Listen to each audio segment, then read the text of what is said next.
Assalomu alaykum hurmatli ko'ruvchilar. Uyg'ur axborot markazining haftalik xabarlar programmasiga xush kelibsizlar. Men Muhammad Izzat. Tövəndə deyilən xəbərlərimizin təfsili məzmunları olsun.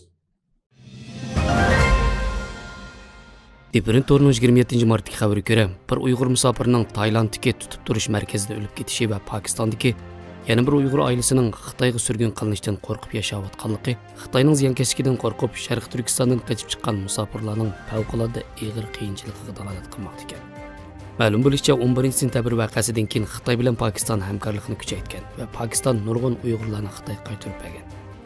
Hozirda Pokistonda taxminan 3000 Uyg'ur yashaydi ekan. Halbuki Pokistonda Birlashgan Davlatlar Tashkiloti Musofirlar mahkamasi tomonidan berilgan guvohnomasi bo'lmagan nurg'un Uyg'urlarga Xitoyga qaytarilganligi to'g'risida tahdid solingan. Pokiston doiralari bu davlat yashayotgan Uyg'ur musofir Niyaz G'ofur va uning 8 nafar oila a'zosining hammasini qo'lga olganligi to'g'risida tahdid solgan. Ve ularning bu davlatda turishiga ruxsat qiladigan qonuniy hujjatlari yo'qligini bildirgan.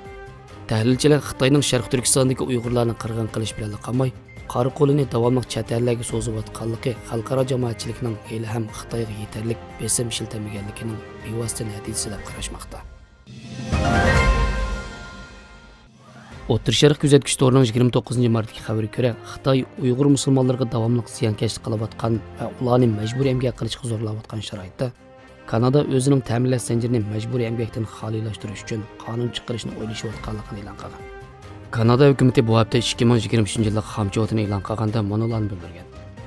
Kanada hukumati Xitoyning Sharq Turkistondagi Uyg'ur va yerlik boshqa millatlarga qaratgan davomlashayotgan kishilik huquq dafsanchiligiga va dunyo miqyosida majburiy emgakdan foydalanish masalasiga cho'nqur ko'ngil bo'ldi. Bu andishalarni ko'zda tutib, import qiluvchilarning ta'minlash zanjiridagi yutuqlarni hal qilishi hamda o'zlarining dunyo miqyosidagi ishlab chiqarishida Kanadaning o'rtaq qimmat qarashini ilgari surishiga kafolatlik qilish intayin muhim. Buningdan sirt Kanada hukumatining bildirishicha, Kanadaning 2023-yillik xomchotida hukumatning 2024-yilgacha Kanadaning ta'minlash zanjirini majburiy emgakdan xolilashtirish va majburiy emgakdan foydalanib ishlab chiqarilgan mahsulotlarning import qilinishini cheklash qonuniy yo'lga qo'yishni e'tiborga e'lon qilingan. National Review to'rining 29 martdagi xabariga ko'ra, Amerika Van palatasi Xitoy hukumatining mahbuslarni va ishg'oliyati ostidagi yerlik millatlarni nishon qilgan keng ko'lamli majburiy ishga a'zo ko'chirish jinoyatiga qarshi turishni maqsad qilgan qonun loyihasini 2 ga qarshi 403lik mutlaq ko'p sonli ovoz bilan ma'qullagan.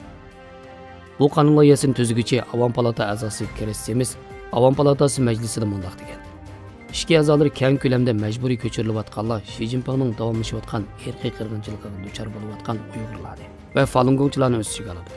Xitoy Kompartiyasi bularni bo'g'izlab bitishga mos keladigan atalmish botil din a'zolari deb chaqirdi. Simsning qonun loyihasiga ko'ra majburiy ishga a'zo ko'chirishni yoki odam atkazchiligini qolaylashtiradigan shaxs va o'rinlarga jazo yurgizilgan. Mutaxassislarning aytishicha, Xitoy doiralari hali ham keng ko'lamda majburiy ishga a'zo ko'chirish yoki odam atkazchilik bilan shug'ullanmoqda ekan. Mazkur qonun loyihasidagi jazo tadbirlari yana aloqador jinoyatlarga chetishli kishilarning Amerikaga kirishini cheklaydi ekan va ularning Amerikadagi barliq ma'lumotlarini to'g'rilar ekan. Bu qonun loyihasi yana ishga a'zo ko'chirishga chetishli kishilarga qarata yangi jinoiy jazo bekitadi ekan. Simsning bildirishicha, Xitoy Kompartiyasining yuqori darajali amaldorlarining Beijingdagi Ozodlik armiya 301 doktorxonasida o'zlari zulm qilayotgan kishilardan ilib olingan ishga a'zolarga erishganlik to'g'risida ta'kidlab ekan. Afsuslanarli shuki, Cumhuriyetchilar partiyasiga tava parlament a'zolaridan Marjorie Taylor Greene va Thomas Marcy mazkur qonun loyihasiga qarshi bilan tashlagan bo'lib, ularning bunday qilishda Xitoyning ta'siriga uchirganligi aniq emas. Al Jazeera to'rining 29 martdagi xabariga ko'ra, Amerika Sharq Turkistondagi yerlik musulmonlar qartilgan bostirishda rol o'ynadi deb ayblangan bir qancha Xitoy shirkatiga yangi jazo yurgizgan. Amerika Savdo ministrligi 25 mart federativ axborotda e'lon qilgan bayonotida mazkur shirkatlarning kishilik huquqiga daxli ta'ruz qilganligini hamda Xitoyning Sharq Turkistondagi Uyg'ur va yerlik boshqa millatlarni bostirishiga, keng ko'lamda xohlagancha tutib turishiga va yuqori texnikalik nazorat qilishiga ishtirok qilganligini bildirgan.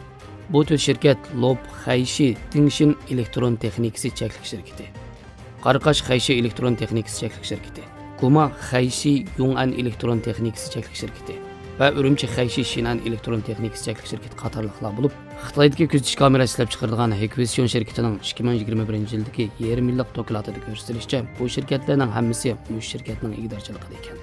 Mazkur jazo tadbirlari bu shirkatlarning Amerika hukumatining ijozatini olmay turib, Amerika shirkatlaridan bo'lak va zapchastlarni sotib olishining cheklanganligidan darak berdi ekan. CNBC to'rining 29 martdagi xabariga ko'ra, xavf bağlash va strategik maslahatchilik shirkati 27 mart e'lon qilgan yangi dokladda ko'rsatilishicha, Xitoyning barg'ansir kuchayotgan yer sharining nufusi dunyo miqyosida kishilik huquqqa tahdid paydo qilayotgan va xalqaro kishilik huquqni qo'g'dash uchun ta'sis qilingan Birleşken Devletler Teşkilatı Kishilik huquq kengashi qatorliq apparatlar bu tahdidga unumli taqobil turamagan. Mazkur dokladda ko'rsatilishicha, Birleşken Devletler Teşkilatı Kishilik huquq kengashi har qaysi ellar kishilik huquq o'lchami jihatda o'zangi so'qishtirilgan janggohga aylangan bo'lib, Xitoy va uning go'mashtalari bu yerda xalqaro harakatlarning vaznini tövəltish xohishini izhor qilib, o'zlariga xos kishilik huquq o'lchamini bozorga solish uchun shapashlagan.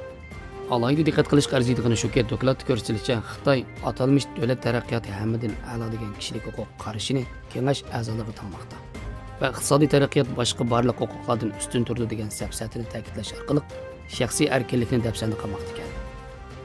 Doklad yana Xitoyning o'zining iqtisodiy kuchidan foydalanib kengash a'zolarining bilet tashlashiga ta'sir ko'rsatayotganligi, bo'libmi bir balvoq bir yo'l tashabbusi orqali Xitoyning atalmish yordamiga erishgan davlatlarning bu jihatda eng oson ta'sirga uchraydiganligi ko'rsatilgan. Egilishicha, Birleşken Devletler Teşkilatı Kishilik huquq kengashiga a'zo 47 davlatning oz deganda 35i atalmish bir balvoq bir yo'l tashabbusiga a'zo bo'lib, ularning ko'pinchisi Osiyo yoki Afrikalar ekan. Xabarlarimizni ko'rganingizga rahmat. Ko'rishguncha omon bo'linglar. Xayr xo'sh, Allohga aman.